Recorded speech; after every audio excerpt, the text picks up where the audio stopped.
দেখুন, সন্তানদেরকে পড়াশোনার প্রয়োজনে আমাদেরকে যে বিভিন্ন ডিভাইস দিতেই হয়, এই ডিভাইসগুলোতে বিভিন্ন অ্যাপস হয়ে তারা নানা অনভিপ্রেত ভিডিও বা ছবি এগুলো দেখে তারা বিপদগামিতার পথে চলে যাওয়ার আশঙ্কা সমূহ এবং জোরালো। শুধু শিশুরা কেন, আমরা বড়রাই কি নিরাপদ? আমরাও বিপদগামিতার পথে পা বাড়াবার সমূহ আশঙ্কা থাকে। এই হারাম থেকে বাঁচা এবং চরিত্র রক্ষা করার সংগ্রামে যদি আমাদেরকে টিকে থাকতে হয় এবং জয়ী হতে হয়, তাহলে সর্বপ্রথম কাজ হবে বিশেষ করে সন্তানদের ব্যাপারে তাদেরকে আমাদের নজরদারিতে রাখতে হবে।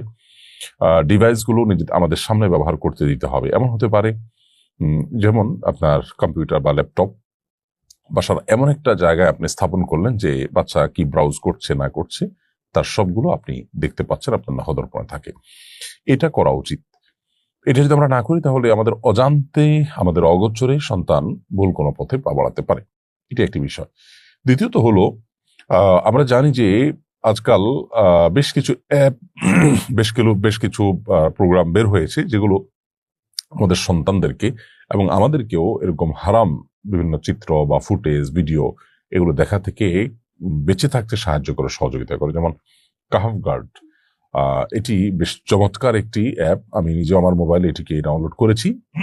এটির ফলে যেটি হয়, যে কোনো হারাম চিত্র বা হারাম কোনো ফুটেজ আমাদের মোবাইলে যদি আসে সেটি অটোমেটিক ব্লার হয়ে যায়।